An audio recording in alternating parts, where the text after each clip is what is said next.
This week on Conflict Zone, the UKIP MEP Nigel Farage, Margarete Vestager, Norbert Röttgen, the Deputy Prime Minister Mateusz Morawiecki, Corinne Narassiguin, Manfred Weber, Rob Wainwright, Anton Brucke, Jens Spahn, Bruno Gollnisch, Ignacio Corrao.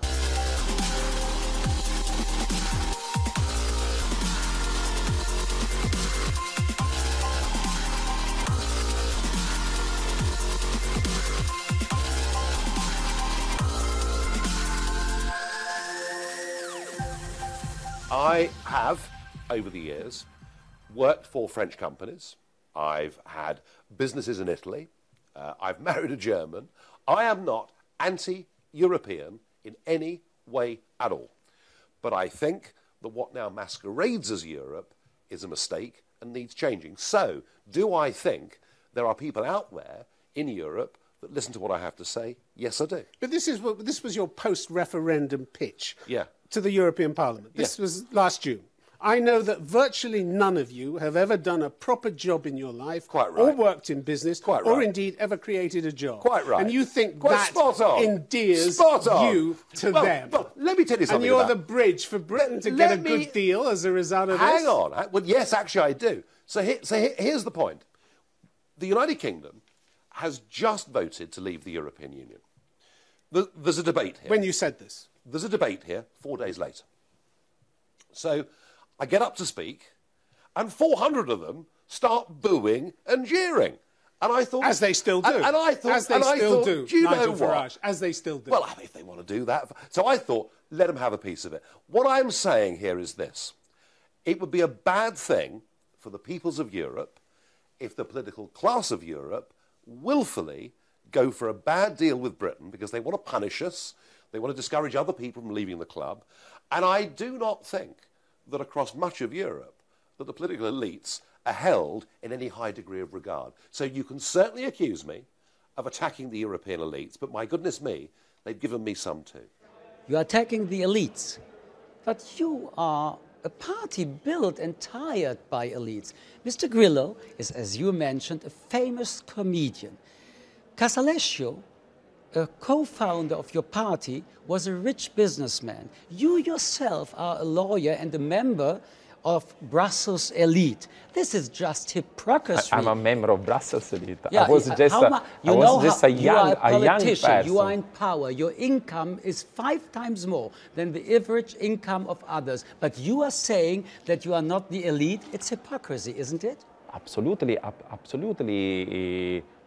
It's not hypocrisy. You know, Beppe Grillo is a person who has worked all his life, and he decided at one point to dedicate himself to the public life. Your game is, we are not the elite, but you are the elite. We are absolutely not the elite. No, it's not up to us as elites, as politicians, as journalists to decide. It's up to people to decide. But we have to say clearly what it means to vote for populists and for extremists. What does it mean? I can show it on the European Parliament, because people voted for Marine Le Pen, people voted for Wilders, people voted for Strache in Austria. They have no influence in any kind of decision-making process on European level, because populists and extremists have no idea what they are in favor. They only know talking about what they are Mr. against. Orban from Hungary? Are you talking about the Prime Minister of Poland? Extremist, nationalist, racist or not? Viktor Orban got in the last mandate from Barroso and from Viviane Reding a lot of remarks on his legislation, on media, on the question of even the constitutional law inside of Hungary. And Orban delivered on all these remarks. And Poland? From Poland, not. Kaczynski, not for So you can see that the right-wing parties are not anymore a theory. They are governing in countries in the European Union. On the other hand, we have 80% of support in Poland for the European Union. But you accept the right of the European Union to say what it feels is going on, and they've been pretty consistent. They've been pretty consistent in their belief that the rule of law, order and democracy is under threat here in Poland. Have they just misunderstood the situation? They got it all wrong. Yes, they completely misunderstood. What is your feeling? Yes. If you take in consideration France 2017, Front National and Le Pen, a third of the voters wants to give their vote, and even not anymore 10% for your party. What changed in France? Well, I said, just as I said before, I think we've seen a rise in populism, in simplistic ideas, in nationalism, in France, just like we've seen it in other European countries. So I think this is, and we've seen it in the United States with Donald Trump's election. So this is, I think, a reflection that all of the democratic parties must have. The Socialist Party has been condemned. The Conservative, the so-called Republicans also have been condemned many times. We have never been. We so are all these supposed charges to are be nonsense? Yes. They're all nonsense? Yes. You're perfect in every way? Yes. Absolutely yes, perfect. Yes, yes. What I really do believe in is that if we don't offer a choice in the political center, and that people have a real choice when they go to vote, then they search for the extreme but it's choice. possible And that that is the what we CDU have is seen. not anymore Just choice. give me a second. So that is what we have seen with Trump and Sanders, for example. That is what we see with populist movements all over Europe. That if there is no controversial debate about the future of the country, of the future of society within the political center, then people search for the extreme wings. Anyway, we're all changing because the political agenda has moved on. There's no going back to a time before you had much more sort of national voices in the European political debate. So there is a lot of work to do, and it will change not only those who vote for populist or nationalist parties today, it will also change those of us who really strongly believe in European cooperation. Schengen has been suspended by 6 countries so far.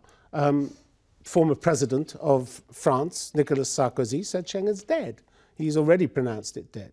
You can't keep this as one of Europe's sacred cows in the era of terrorism, can you? Well, again, that's it's got to go. That's something that politicians on behalf of the public... But don't you have an opinion on this? I have an opinion, which well, is... I'd love to hear it. Well, first of all, I respect the fact that the most recent European survey showed that 81% of European citizens still want freedom of movement in Europe, and that reflects the fact for over 30 years this has been a very, very significant benefit for millions of citizens every day. Even with the euro, we've made some grave mistakes.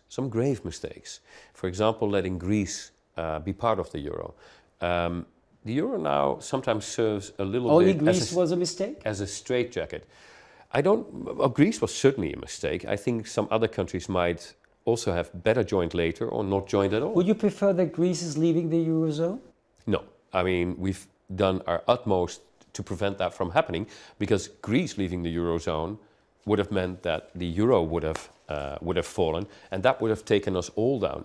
Our banks, our pensions, our welfare, etc. Germany talks about financial stability in Europe, but it's causing instability.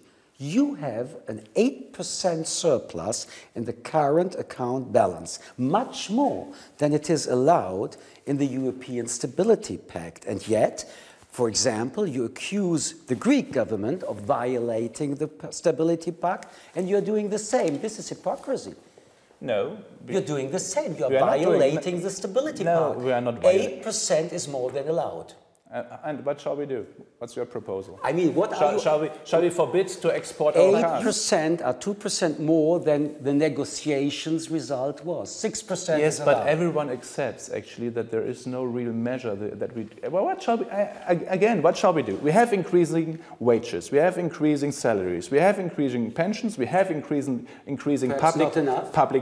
public spending. We have actually much more investment money that we can build somehow but you into could the public. Invest. No, we can't. Your finance minister is saying he doesn't want to invest. He wants to have. No. He doesn't want to invest. No, sorry. There's money flowing back into our budget because the projects we want to finance are not ready to be built. Right now, public infrastructure in Germany, that it is not done, it's not a problem of money, it's a problem of planning processes. But we are speaking about double standard. What I just say is what actually shall the German government do? We do invest more than ever. We have increased. Give me just 1 second. Once, we have increasing demand. We are very good in exporting. That's true. But actually, as I said, it's helping our neighbor countries as well because of the production chain. What it is about actually is less competitiveness in some other countries. We have to really rethink what was not implemented from the Treaty of Rome. You're talking about a rethink. You're demanding basic changes to the EU itself, your structure, its decision-making process. Your leader, Mr. Kaczynski, said he wanted to see a new EU treaty. Many people would say these days that these are a lot of demands. But the fact is, you're among the loudest critics, you and the Hungarians. No. Your model for change is that of the self-declared illiberal democracy Hungary, isn't it? Because last September your party leader, Mr. Kaczynski, said, we are learning from Viktor Orban, the Prime Minister of Hungary. We are learning from his example. What Hungary has done, they have done lots of good things to bring the new balance, because it was completely tilted towards selling all the assets to foreign companies, and the ownership in Hungarian economy after 25 years of transformation was in 90% in hands of foreigners. So Viktor Orban is trying to bring some more balance into this. Poland does not respect the rule of law, and Poland is also not respecting the EU and the Commission. Nobody is really respecting the decisions of the EU, even not a country which is a member of the EU. But I think it is jumping to conclusions to say that because we have very serious issues with Poland, no one respects Hungary doesn't respect, Poland doesn't respect. But that is true. And the others are really respecting? Are the other countries respecting, for example, with the euro questions, all the necessities not to spend more money than it is allowed? Every country, soon or less, is breaking rules. Even Germany, even France. But I completely disagree. This is not the Europe I see. I see a Europe who is still struggling to deal with maybe the deepest crisis in modern history of our community. And yet, with all that we have overcome, you see people finding ways. You have growth in every country. You have jobs being created, unemployment going down. Speak with Italy, speak with Spain, speak with Portugal. The unemployment of the young generation is over 20%, 30%. This is a success story of Europe? No, but it is in the right direction because it was much, much deeper. And these countries has been doing a lot of things to reform their economies, to enable their banks to move on, to support the rest of the economy. These are reforms that has been very deep. One of the goals of your party is the destruction of the European Union as it is today. Why? We never said that we are against Europe or we are against the European Union. We are completely against the priority European Union has today and the way European Union has worked until today. We don't want a Europe who puts first the interests of the banking system, the interests of the transnational corporation, or the interests of the financial system. You thought there'd be a big Eurosceptic wave. There is. It's happening. Look at Norbert Hofer, defeated in Austria, Geert Wilders, defeated in the Netherlands, the AFD, badly down. If we'd sat here 5 years ago and I'd said to you that a presidential candidate from the Austrian Freedom Party would come within a whisker of winning the Austrian presidency, you'd have laughed at me. Euroscepticism is on the march everywhere. When Jean-Marie Le Pen got to the second round of the election in 2002, it was a shock to everyone. Today, it's not a shock that the Front National is so high. This is what has changed in the country. This is very different. We're in a very different situation. And we can see this rise of xenophobia and racism and populism and nationalism in other countries in Europe too. But a lot of these young people we are speaking about are French Muslims. Did you fail in the integration? I think, yes, I will say that. I will concede that. This is an area where the question of how we treat Islam in the country has been an issue, and because this has compounded the problem in the suburbs, including the economic problems in the suburbs, because we've had a far right and a right wing party. But you have enjoyed a very close relationship with far right groups in America, haven't you, over the years? With former Ku Klux Klan leader David Duke, for instance. Oh, yes, David Duke was a member of Ku Klux Klan when he was 18, you know. There are a lot of political leaders who have been close to the Communist Party, was responsible for the most awful, but he's still awful totalitarianism. No, he hasn't renounced his ideas, has he? He's still talking about survival depends on the defeat of Jewish power. He's still saying that. No, but I do not endorse the ideas of David Duke. I meet everybody who wants to meet me. He says you're a great friend of his. He says you're a great friend of his. I am ready to meet, to discuss, and sometimes I do not agree. Let me tell you something. Geert Wilders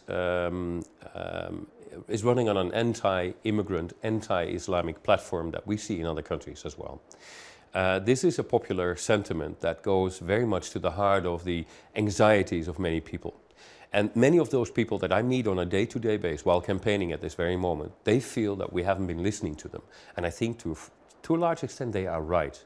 But Geert Wilders, and this is not very known or not very noticed, has lost the last 4 elections in a row. But it is definitely not the end of the discussion about what we want to do with Europe and who is going to lead it and in what direction. On the contrary, that discussion continues. It will continue in France, it will continue in Germany, it continues in Denmark. It doesn't go away with one election, because some of the questions that people are asking are completely legitimate. Where are we going? How are we as citizens going to make the most out of the state of the world, instead of goods being sort of reserved for fewer and fewer people? It's true that we have been lacking over the decades in France in general. I'm not saying left or right. I think the government one after the other. The governments one after the other. We've been lacking in our attention to the integration issues with the second, third generation of immigration post-colonization. Because I think, contrary to other waves of immigration in the past in France, coming from Europe, we've underestimated the issue of racism. Trump says Merkel's refugee policy is a mistake. This is a very clear statement. Absolutely. And it's completely independent what he's thinking about Aleppo. He's speaking about Chancellor Merkel. Quote, I think Merkel, made one very catastrophic mistake. Catastrophic mistake, taking all these illegals. A catastrophic mistake by Angela Merkel. Yes, as I mentioned, this was the one answer. The other answer referred to Aleppo and the carnage and the bloodshed there. And my comment on these two answers is that they seem to be contradictory, because those who fled the carnage, the turmoil, the war in Aleppo and Syria, were those we gave refuge here and shelter in Germany. But he didn't like the solution that Angela Merkel chose. I mean, this is very clear. Independent of his point of view, he is criticizing Angela Merkel very, very clearly. Absolutely. On the one side, in the one answer, he is criticizing Angela Merkel.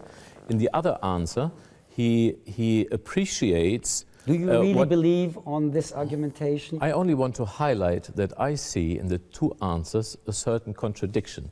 This is the only thing I want to say. So you can take it as a criticism of the one answer, because in the other answer he says these people have fled this catastrophe and there is only one solution. If a refugee, a human being, a child, an old man, an old woman, if people are fleeing these a catastrophe, there's only one solution to that: to give shelter and protection to those who try to flee the catastrophe. So far, we haven't debated enough, from my point of view, what do we expect actually from these immigrants? What do we offer them on the one hand, and on the other hand, what do we expect?